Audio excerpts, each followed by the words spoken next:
আসসালামু আলাইকুম। Family kitchen থেকে আমি আজকে আপনাদেরকে দেখাবো ভুড়ি রান্না। আমি ভুড়িটা আগে এই প্রেসার কুকারে সিদ্ধ করে নেব। এখানে আমি দিয়ে দিচ্ছি 2 চামচ লাল মরিচের গুঁড়া, 1 চামচ হলুদের গুঁড়া, দিয়ে দিচ্ছি 1 চামচ ধনিয়ার গুঁড়া, 2 টেবিল চামচ আদা বাটা এবং পরিমাণ মতো লবণ। আমি প্রেসার কুকারে দিয়ে ঢেকে দিয়েছি। এখানে আমি 12-14টা সিটি দিয়ে উঠিয়ে তারপরে ভুড়িটা আবার মশলার সাথে কষিয়ে কিভাবে রান্না করি সেটাই আমি আপনাদের সাথে শেয়ার করছি। ভুড়িটা আমার সিদ্ধ হয়ে গিয়েছে।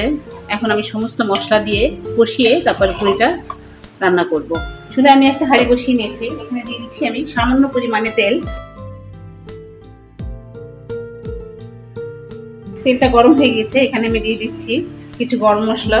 এখানে কয়েকটা তেজপাতা দিয়ে দিলাম, দিয়ে দিচ্ছি কয়েকটা দারচিনি এবং একটা বড় কালো এলাচ, তারপর হচ্ছে গিয়ে লবঙ্গ এবং সবুজ এলাচ। এই সবগুলো মশলা আমি এখানে দিয়ে দিচ্ছি এবং সাথে 4টা আস্ত শুকনো মরিচ। এটা আমি তেলের মধ্যে আগে ভেজে নিব। এখন দিয়ে দিচ্ছি আমি এখানে 1 কাপের মতো পেঁয়াজ। পেঁয়াজটা আমি একটু হালকা নাড়াচাড়া করে হালকা বাদামি করে এরপরে একটু অন্যান্য মশলাগুলো দিয়ে দিব।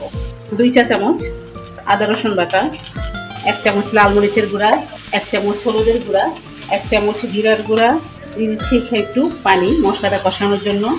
এরপরে দিয়ে দেবো এখানে 1 চামচ ধনিয়ার গুঁড়া।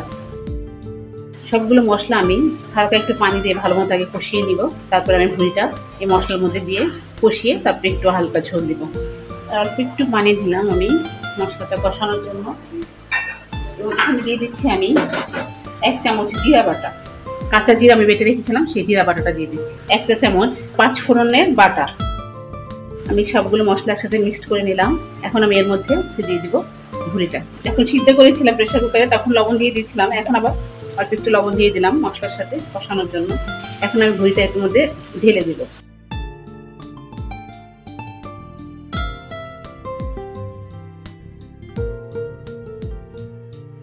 মশলার সাথে ভালো মতো কষিয়ে নিব আমি ভুড়িটা।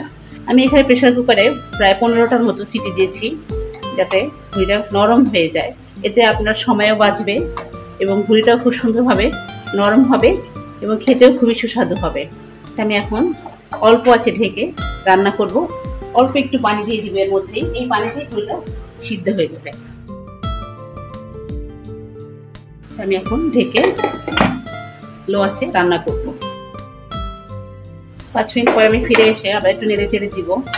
এটা আমি একদম ভুনা ভুনা হওয়া পর্যন্ত এভাবে চুলার আঁচ কমিয়ে দিয়ে রান্না করব। তারপর ঢেকে দিচ্ছি আমি।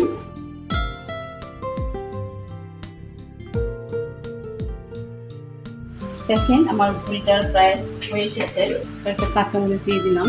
সবশেষে আমি এখানে একটু গরম মশলার গুঁড়া দিয়ে ভুড়িটা নামিয়ে ফেলবো। হয়ে গেছে আমার মজাদার ভুড়ি রান্না। যদি আপনাদের ভালো লাগে তাহলে আপনারা এভাবে 5 ফোড়ন দিয়ে ভুড়ি রান্না করে খেতে পারেন।